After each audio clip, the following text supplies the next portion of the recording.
Hey everyone, I'm Christian Karasevich, and I want to quickly share some different ways that I'm using Canva to help grow my business. Now, you can use it for logo design and posters and flyers and presentations, but some of the new ways I'm using it are for Zoom backgrounds. For example, we're all on a bunch of Zoom calls now, so if I want to make those presentations more professional, I can now create Zoom backgrounds. For example, this is a topic I often talk about, YouTube Live SEO optimization.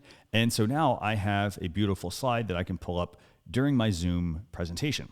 Now, a second way, even though I'm not meeting in person with a lot of people, is to have some business cards handy. One thing that has evolved over the last few years is that I'm also a live video producer. So now I have some business cards that I can hand out to people when they ask me if I know a good live video producer.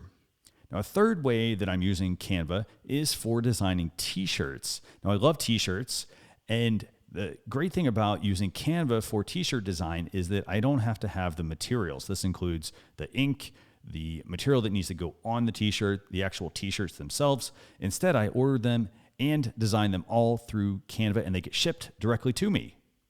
Now, the last way that I'm using Canva right now, and this is actually the original way I started using Canva, and that was for social media posts. For example, I often talk about how the value of live video is in the replay, not in the number of live viewers. So, hey, why not create a tweetable graphic? So here's the graphic. Now, the thing is, I used to download this to my hard drive and then go into my favorite scheduling tool and schedule this out. However, Canva has a time-saving tool now. They have a content scheduler from this top dropdown. Now I can create my designs in Canva and schedule them on my social media platforms. So those are some ways that I'm using Canva right now. I'd love to hear how you're using it. Please leave your ideas in the comments. And if you need to get Canva, be sure you check out the description of this video. I've included a link.